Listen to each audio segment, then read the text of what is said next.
ಅಷ್ಟಾಂಗ ಯೋಗದಲ್ಲಿ ಯಮ, ನಿಯಮ, ಆಸನ, ಪ್ರಾಣಾಯಾಮ, ಪ್ರತ್ಯಾಹಾರ, ಧಾರಣ, ಧ್ಯಾನ, ಸಮಾಧಿ ಎಂದು 8 ಯೋಗವುಂಟು.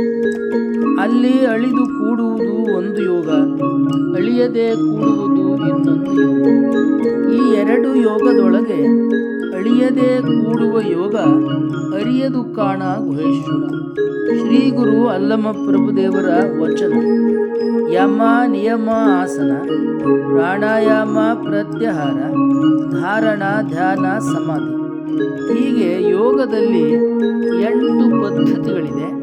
ಅವುಗಳನ್ನು ಕುರಿತು ಅಲ್ಲಮ ಪ್ರಭುದೇವರು ಈ ವಚನದಲ್ಲಿ ವಿವರಿಸಿದ್ದಾರೆ. ಸಂಪೂರ್ಣವಾಗಿ ಯೋಗ ಸಾಧನೆಯನ್ನ ಅಪಾರವಾದ ರೀತಿಯಲ್ಲಿ 12ನೇ ಶತಮಾನದಲ್ಲಿ ಅಲ್ಲಮ ಪ್ರಭುದೇವರು ನಡೆಸಿದ್ದರು. ಅವರ ಬದುಕು ಕೇವಲ ಧ್ಯಾನ, ಯೋಗ, ತಪಸ್ಸಿಗೆ ಮಾತ್ರ ಸೀಮಿತವಾದದಲ್ಲ. ಅವರು ಸೈದ್ಧಾಂತಿಕ ಚಿಂತನೆ, ಅನುಭವ ಜೀವನ, ತಪಸ್ಸು ಇವೆಲ್ಲವನ್ನು ನಡೆಸಿ ಈ ಜೀವನ ಯಾರು, ಏನು, ಹೇಗೆ ಎಂಬುದನ್ನು ತಿಳಿಯಲು ಪ್ರಯತ್ನಿಸಿ ಅನೇಕ ರೀತಿಯಲ್ಲಿ ಅವರು ಸಾಧನೆ, ತಪಸ್ಸನ್ನು ನಡೆಸಿದರು. ಆ ಕಾರಣವಾಗಿ ಅವರ ಅಂತರಂಗದಿಂದ ಅನೇಕ ವಚನಗಳು ರಚನೆಯಾದವು.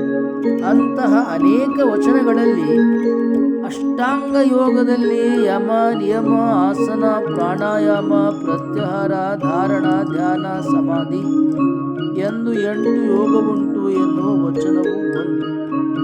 ಈ ವಚನದಲ್ಲಿ ಯಾವ ವಿಚಾರಗಳನ್ನು ಅಲ್ಲಮ ಪ್ರಭುದೇವರು ಪ್ರತಿಪಾದನೆ ಮಾಡಿದ್ದಾರೆ ತಿಳಿಯೋಣ. ಅವರು ತಿಳಿಸಿದ್ದಾರೆ, ಯೋಗದಲ್ಲಿ 8 ಪ್ರಕಾರ: ಯಮ, ನಿಯಮ, ಆಸನ, ಪ್ರಾಣಾಯಾಮ, ಪ್ರತ್ಯಾಹಾರ, ಧಾರಣ, ಧ್ಯಾನ, ಸಮಾಧಿ.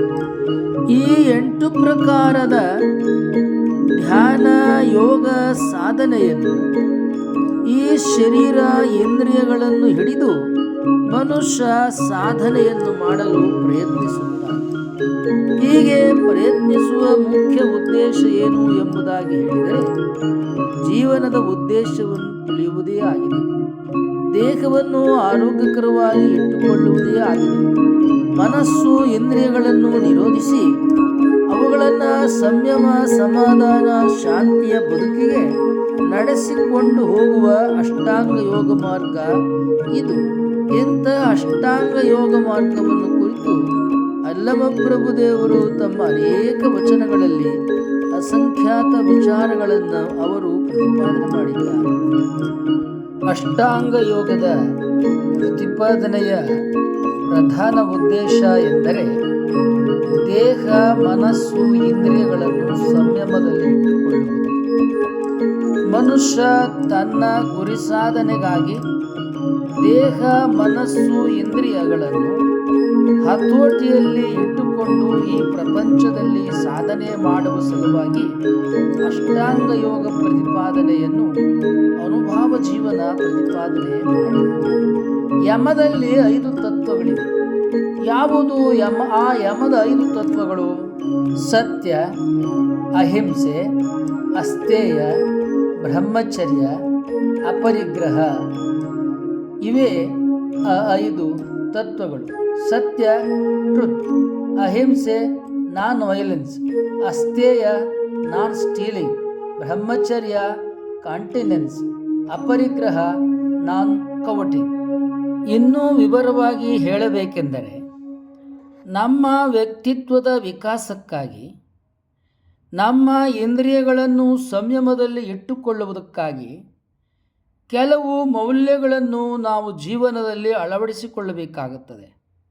ಸಂಯಮವನ್ನು ಅಳವಡಿಸಿಕೊಳ್ಳಬೇಕಾಗುತ್ತದೆ. ನಮ್ಮ ಇಂದ್ರಿಯಗಳಿಗೆ ಬೇಕಾಗಿರುವ ಸಂಯಮಗಳು ಏನು? ಕಳವು ಮಾಡದೇ ಇರುವುದು, ಕೊಲೆ ಮಾಡದೇ ಇರುವುದು, ಸುಳ್ಳನ್ನು ಹೇಳದೇ ಇರುವುದು, ಕೋಪ ಮಾಡಿಕೊಳ್ಳದೇ ಇರುವುದು, ತನ್ನನ್ನು ಹೊಗಳಿಕೊಳ್ಳದೇ ಇರುವುದು, ಇನ್ನೊಬ್ಬರನ್ನು ನಿಂದಿಸದೇ ಇರುವುದು. ಅಷ್ಟೇ ಅಲ್ಲದೆ ಮತ್ತೊಬ್ಬರಿಗೆ ಅಸಹ್ಯವನ್ನು ಪಡುವುದು ಕೂಡ. ಹೀಗೆ ಇವುಗಳನ್ನು 7 ವಿಶ್ವಮಾನ್ಯ ಸತ್ಯಗಳು ಎಂಬುದಾಗಿ ಹೇಳಲಾಗುತ್ತದೆ. ಹೀಗೆ ಯೋಗ ಮೊದಲು ಯಮ, ಅಷ್ಟಾಂಗ ಯೋಗದಲ್ಲಿ ಯಮ ಏನಿದೆ, ಇಂತಹ 7 ತತ್ವಗಳನ್ನು ಪ್ರತಿಪಾದನೆ ಮಾಡಿದೆ. ಇವು ನಮ್ಮ ವ್ಯಕ್ತಿತ್ವಕ್ಕೆ ಶೋಭೆಯನ್ನು, ಅಲಂಕಾರವನ್ನು, ಗೌರವವನ್ನು ಮತ್ತು ಸಂಯಮವನ್ನು ತಂದುಕೊಡುತ್ತದೆ. ಘನತೆ, ಗಾಂಭೀರ್ಯದಿಂದ ಮನುಷ್ಯ ಸಂಯಮ, ಸಮಾಧಾನ, ತಾಳ್ಮೆ, ವಿವೇಕದಿಂದ ದೊಡ್ಡವನಾಗುತ್ತಾನೆ. ಅಷ್ಟಾಂಗ ಯೋಗ ಎಂಬುದಾಗಿ ಹೇಳಿದರೆ ಕೇವಲ ಯೋಗಾಸನವನ್ನು ಮಾಡುವುದಷ್ಟೇ ಅಲ್ಲ, ಯೋಗಾಸನ, ಪ್ರಾಣಾಯಾಮ, ಧ್ಯಾನ ಅಭ್ಯಾಸ ಮಾಡುವ ಮುಂಚೆ ಯಮ ನಿಯಮಗಳನ್ನು ತನ್ನ ಜೀವನದಲ್ಲಿ ಅನುಷ್ಠಾನ ಮಾಡಬೇಕು. ಹೀಗೆ ಯಮದಲ್ಲಿ 5 ಅಥವಾ 7 ತತ್ವಗಳನ್ನು ಪ್ರತಿಪಾದನೆ ಮಾಡಲಾಗಿದೆ. ನಂತರ ನಿಯಮ, ಅಷ್ಟಾಂಗ ಯೋಗದಲ್ಲಿ ನಿಯಮ 2ನೆಯದು.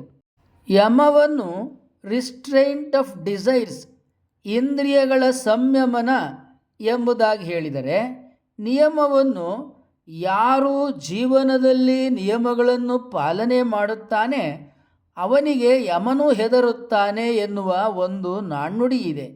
ನಿಯಮದಲ್ಲಿ ಮುಖ್ಯವಾಗಿ 5 ತತ್ವಗಳಿದೆ: ವಿದ್ಯಾಭ್ಯಾಸ, ಸದಾಚಾರ, ಮಂತ್ರಧ್ಯಾನ, ಪೂಜೆ ಅಥವಾ ಧ್ಯಾನ ಅಥವಾ ಶುದ್ಧ ಭಕ್ತಿ, 5ನೆಯದು ತಪಸ್ಸು. ಹೀಗೆ ನಿಯಮದಲ್ಲಿ ಈ ರೀತಿಯ 5 ಅಭ್ಯಾಸಗಳನ್ನು ಪಾಲನೆ ಮಾಡುವುದನ್ನು ಹೇಳಲಾಗಿದೆ. ವಿದ್ಯಾಭ್ಯಾಸ ಎಂದರೆ ಜೀವನಕ್ಕೆ ಬೇಕಾಗಿರುವ ವಿದ್ಯೆಯನ್ನು ಕಲಿಯುವುದು. ಹಣ ಸಂಪಾದನೆ ಇರ್ಬೋದು, ವ್ಯಕ್ತಿತ್ವದ ವಿಸ್ತಾರ ಇರ್ಬೋದು, ನಮ್ಮ ಜೀವನಕ್ಕೆ ಬೇಕಾದಂಥ ಆರೋಗ್ಯ, ಇತರ ವಿಚಾರಗಳಿರಬಹುದು. ಒಟ್ಟು ನಮ್ಮ ಜೀವನಕ್ಕೆ ಯಾವುದು ಸಂಬಂಧಪಟ್ಟಿದೆ ಅವಕ್ಕೆ ಸಂಬಂಧಪಟ್ಟ ವಿಚಾರಗಳನ್ನು ನಿರಂತರವಾಗಿ ಅಭ್ಯಾಸ ಮಾಡುತ್ತಾ ಹೋಗುವುದೇ ವಿದ್ಯೆ. ಇನ್ನು 2ನೆಯದು ಸದಾಚಾರ. ನಾವು ಯಾವಾಗಲೂ ಸದ್ಗುಣಿಗಳಾಗಿರಬೇಕು. ನಮ್ಮಲ್ಲಿ ಒಳ್ಳೆಯ ನಡತೆ ಇರಬೇಕು. ಒಳ್ಳೆಯ ಮಾತುಗಳು, ಒಳ್ಳೆಯ ವಿಚಾರ, ಒಳ್ಳೆಯ ಆಚಾರ, ಗುರು ಹಿರಿಯರಲ್ಲಿ ಗೌರವ, ವಿನಯ ಮತ್ತು ಸದ್ಗುಣ, ಸನ್ನಡತೆ, ಸದ್ವಿಚಾರ, ಇವುಗಳಲ್ಲಿ ನಾವು ನಮ್ಮ ಜೀವನವನ್ನು ಅಭ್ಯಾಸ ರೂಢಿ ಮಾಡಿಕೊಳ್ಳಬೇಕು. 3ನೆಯದು ಮಂತ್ರಧ್ಯಾನ. ಅಂದರೆ ಪ್ರತಿನಿತ್ಯ ಬೆಳಗ್ಗೆ ಮತ್ತು ಸಂಜೆ 2 ವೇಳೆಯಲ್ಲಿ ನಾವು ಕೆಲವು ಕಾಲವಾದರೂ ಧ್ಯಾನವನ್ನು ಅಭ್ಯಾಸ ಮಾಡಬೇಕು. 5 ನಿಮಿಷ, 10 ನಿಮಿಷ, ಅರ್ಧ ಗಂಟೆ, ನಿಮಗೆ ಬಿಡುವ ಸಮಯ ಸಿಕ್ಕ ಅನುಕೂಲಕ್ಕೆ ಅನುಗುಣವಾಗಿ ಧ್ಯಾನವನ್ನು ಅಭ್ಯಾಸ ಮಾಡಬೇಕು. ಪೂಜೆ ಎಂಬುದಾಗಿ ಹೇಳಿದರೆ ಸದಾಚಾರದ ಪೂಜೆ, ಸದಾಚಾರದ ಭಕ್ತಿ. ಪೂಜೆ ಎನ್ನುವ ಶಬ್ದಕ್ಕೆ ಪೂರ್ಣ, 0, ಬ್ರಹ್ಮ ಎನ್ನುವ ಅರ್ಥವೂ ಇದೆ. ನಾವು ಯಾವುದನ್ನು ಪೂಜೆ ಮಾಡ್ತೀವಿ? ನಮಗಿಂತ ದೊಡ್ಡದಾದ ಎಲ್ಲವನ್ನೂ ಪೂಜೆ ಮಾಡ್ತೇವೆ. ಗುರುಗಳನ್ನು, ಹಿರಿಯರನ್ನು, ತಂದೆ ತಾಯಿಗಳನ್ನು ಎಲ್ಲರನ್ನೂ ನಾವು ಪೂಜೆ ಮಾಡುತ್ತೇವೆ. ಪೂಜೆ ಎಂದರೆ ಗೌರವಿಸುವುದು. ಯಾರು ಜ್ಞಾನದಲ್ಲಿ, ವಿದ್ಯೆಯಲ್ಲಿ, ಸದ್ಗುಣದಲ್ಲಿ, ಸನ್ನಡತೆಯಲ್ಲಿ, ವಯಸ್ಸಿನಲ್ಲಿ ದೊಡ್ಡವರಿದ್ದಾರೋ ಅವರ ಮಾರ್ಗದರ್ಶನವನ್ನು ಪಡೆಯುವ ಸಲುವಾಗಿ ನಾವು ಅವರನ್ನು ಗೌರವಿಸಬೇಕು. ಇದೇ ಪೂಜೆಯ ಇನ್ನೊಂದು ಅರ್ಥ. ತಪಸ್ಸು. ತಪಸ್ಸು ಎಂಬುದಾಗಿ ಹೇಳಿದರೆ ಕೇವಲ ಬೆಡ್ಡಗುಡ್ಡ ಕಾಡಾರಣ್ಯದಲ್ಲಿ ತಪಸ್ಸು ಕೂಡುವುದು ಅಷ್ಟೇ ಅಲ್ಲ. ನಾವು ಮಾಡುವ ಉದ್ಯೋಗದಲ್ಲಿ ಶ್ರೇಯಸ್ಸನ್ನು ಪಡೆಯುವ ಸಲುವಾಗಿ ಸತತ ಪ್ರಯತ್ನವನ್ನು ಮಾಡುತ್ತಾ ಸಕ್ಸಸ್, ವಿಜಯವನ್ನು ಪಡೆಯುವುದೇ ತಪಸ್ಸು. ಜಗತ್ತಿನಲ್ಲಿ ಅನೇಕ ಶ್ರೀಮಂತರು ತಮ್ಮ ತಮ್ಮ ಕ್ಷೇತ್ರದಲ್ಲಿ ದೃಢವಾದ ಶ್ರದ್ಧೆಯನ್ನು ಇರಿಸಿಕೊಂಡು ಸತತ ಪ್ರಯತ್ನದಿಂದ ಯಶಸ್ಸನ್ನು, ವಿಜಯವನ್ನು ಸಾಧಿಸಿದ್ದಾರೆ. ಇದು ಪ್ರತಿಯೊಬ್ಬ ಮನುಷ್ಯನಿಗೂ ಕೂಡ ಬೇಕು. ಇದನ್ನು ಅಷ್ಟಾಂಗ ಯೋಗದಲ್ಲಿ ನಿಯಮ 2ನೆಯ ತತ್ವದಲ್ಲಿ ಪ್ರತಿಪಾದನೆ ಮಾಡಲಾಗಿದೆ. 3ನೆಯದು ಆಸನ, ಯೋಗಾಸನ. ಯೋಗಾಸನ ಅಂದರೆ ಏನು? ಯೋಗಾಸನಗಳು ಎಷ್ಟು? ಜಗತ್ತಿನಲ್ಲಿ ಎಷ್ಟು ಜೀವರಾಶಿಗಳಿದೆಯೋ ಅಷ್ಟು ಯೋಗಾಸನಗಳಿದೆ. ಆಸನ ಎಂಬುದಾಗಿ ಹೇಳಿದರೆ ಸಿಟ್ಟಿಂಗ್ ಪೊಸಿಷನ್. ಈಗ ಗೋವು ಮಲ್ಕೊಳ್ಳುತ್ತೆ, ಅದನ್ನು ಗೋಮುಖಾಸನ ಅಂತಾರೆ. ಸಿಂಹ ಆಕಳಿಸುತ್ತೆ ಅಥವಾ ಗರ್ಜನೆ ಮಾಡುತ್ತೆ, ಅದನ್ನು ಸಿಂಹಾಸನ ಅನ್ನುತ್ತಾರೆ. ಕಪ್ಪೆ ಕುಪ್ಪಳಿಸ್ತದೆ, ಅದನ್ನು ಮಂಡೂಕಾಸನ ಅಂತಾರೆ. ನಳ್ಳಿ ಎಂಬದಿಯಲ್ಲಿ ನಡ್ಕೊಂಡು ಹೋಗ್ತದೆ, ಅದನ್ನು ನಳ್ಳಿ ಆಸನ. ಹಾಗೆ ಪ್ರತಿಯೊಂದು ಪ್ರಾಣಿಯದು, ಈಗ ನವಿಲು ನರ್ತನ ಮಾಡ್ತದೆ, ಅದನ್ನು ಮಯೂರಾಸನ. ಬಕ ಮೀನು ಹಿಡಿಯಲಿಕ್ಕೆ ಬಕ ಪಕ್ಷಿ ನೀರಿನಲ್ಲಿ ಸ್ಥಿರವಾಗಿ ನಿಂತಿರ್ತದೆ, ಆದರೆ ಮೀನು ಕಂಡು ಕೂಡಲೇ ಅದು ಹಿಡಿದು ಬಿಡ್ತದೆ.